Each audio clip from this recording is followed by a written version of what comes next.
Yep, Crew, and we're here at headspace Mandurah to learn about their STI clinic.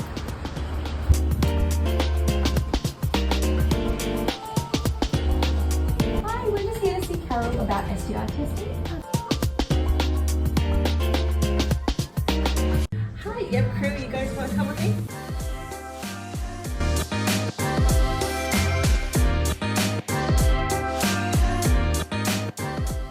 Hi Carol, we'd love to know a bit about your STI testing here at headspace Mandurah. Can you let us know a little bit about your service?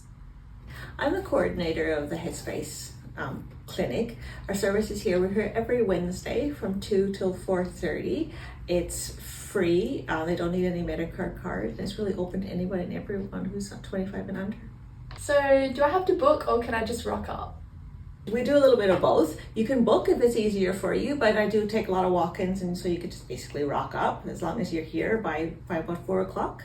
And can anyone come for a test? Well, ideally, I would try to do asymptomatic screens here, so that means people that don't have any symptoms. But anybody 25 and under are welcome here. What if someone did have symptoms? Symptoms would be discharge, rash, itch, burning, lumps, bumps, anything that's unusual for that person. If they have symptoms and they're unsure, they can always stop in and I can help them facilitate and get them to the right person to be seen. So if young people were looking to get tested on maybe a different day or a different place, we've got a referrals resource on our website that they can access, and it's a list of places you can get tested that are youth friendly in the Perth metro area. Great. You could also check the Get the Facts website, and the WA's council actually have a lot of websites on there, or you could also phone our service and we can help them find somewhere to get tested. So what can you test for here? We could test for all the regular STI screening, bloodborne virus screening. As part of the STI screening processes, we ask a lot of questions to see a little bit of a history of the person, so we know what to ask the lab for, and then we know what to treat for when they get the results. So would you say it's really important to answer the questions that they're asked honestly so that nothing's missed? Yes, definitely. Everything here is confidential, and there's a reason I'm asking all of the questions to make sure I do the right testing in the end. It's a safe space here. Remember, I ask these questions all the time, so I'm quite comfortable with it, so there's nothing to be embarrassed about, and this is a safe space. So when you get an STI test, do young people need to show you their bodies? Most of the time, young people can do the collections themselves. When you meet with me, we have a chat to figure out what tests need to be done. So yeah, depending on what spicy activities you're doing, you may have to put this in your vagina, you may have to put it at the end of the penis, or you may have to put it in your bum or the back of your throat. But you do most of it all in the toilet by yourself. And whether you have a vagina or it's in the bum, it's just the tip of the thing goes in. You don't have to put it very far in, and if there is any discharge, I only swab the actual discharge, so this does not go down into the penis.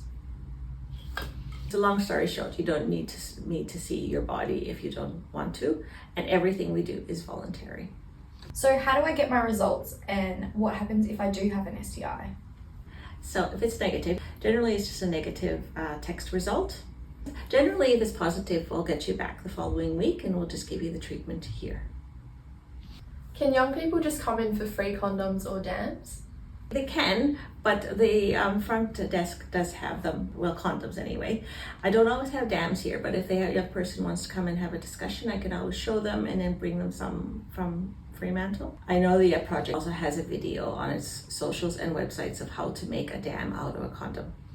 Is there anything in particular you'd like young people in Mandurah to know to encourage them to come here and get tested?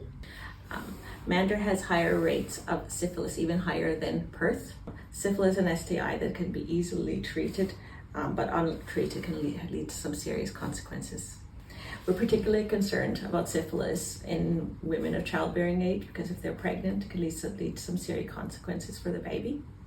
Congenital syphilis has unfortunately led to some stillbirths, and it's a pretty serious consequence, and we want to prevent that from happening. Come in and get tested. Would people know if they had syphilis? Often it's hard to see any of the symptoms, or if you see them, you might dismiss them. So that's why it's important to get tested. If you get tested and find out really early within the first 12 months, it's quite easy to treat. but it can lead to some really long-term bad consequences if it was left untreated. How often should young people in WA be getting an STI test? We say at least 3 monthly, ideally at least every 12 months, but it really depends on the person. Ideally 3 to 6 monthly would be a good amount. If there was one thing you'd want young people to take away from this video, what would it be? Come down to Headspace every Wednesday from 2 till 4:30. You're welcome here.